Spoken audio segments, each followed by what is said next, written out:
Olá, gente. Eu protelei até hoje, procrastinei e de hoje não poderia passar.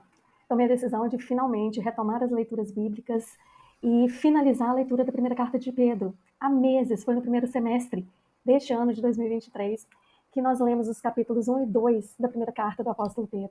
E aí eu tive uma interrupção em julho do estágio transcultural que eu fiz do meu treinamento missiológico e acabei não retomando isso que é de tão grande importância, a leitura bíblica em comunidade, de certa forma, saber que outras pessoas queridas estão lendo junto comigo a Bíblia. Então, eu vou fazer aqui um resumo daquilo que lá atrás a gente já leu, nos capítulos 1 e 2 da primeira carta de Pedro, porque agora nós vamos continuar no capítulo 3. Então, o apóstolo Pedro escreveu nos dois primeiros capítulos da sua primeira carta para que não nos esqueçamos de que temos uma esperança. A primeira carta de Pedro é uma carta de esperança. O autor conclama a seus leitores a realidade de que eles, nós também, somos peregrinos neste mundo. Estamos aqui de passagem. Nossa pátria, nosso país, nosso lugar não é aqui. Nosso lugar é o céu.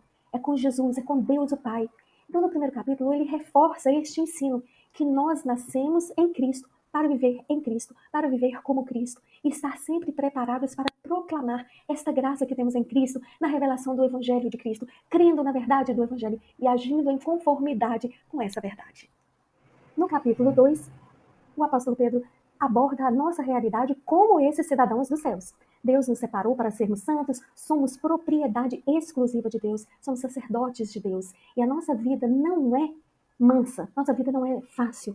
Estamos diante de uma batalha, de uma guerra travada por nossa própria alma. As dificuldades e sofrimentos, como cristãos, são apenas reflexo daquilo que Cristo mesmo sofreu, para que tenhamos vida em abundância, vida eterna, dada por Cristo. E é aquilo que glorifica o Pai que está nos céus. Nossa vida é abençoada em Cristo, para que sejamos bênção aqui.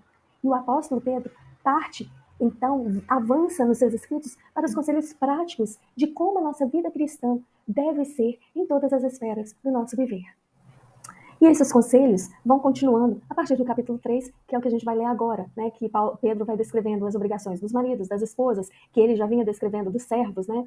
E exorta os cristãos à unidade, amor, compaixão, a paz, a paciência, inclusive em meio aos sofrimentos. Então devemos nos opor às calúnias dos nossos inimigos, não retribuindo mal com mal, ou injúria por injúria, mas abençoando. E sempre tendo um pronto relato, uma pronta confissão da nossa fé, da nossa esperança, mantendo a boa consciência e nada nos acusando.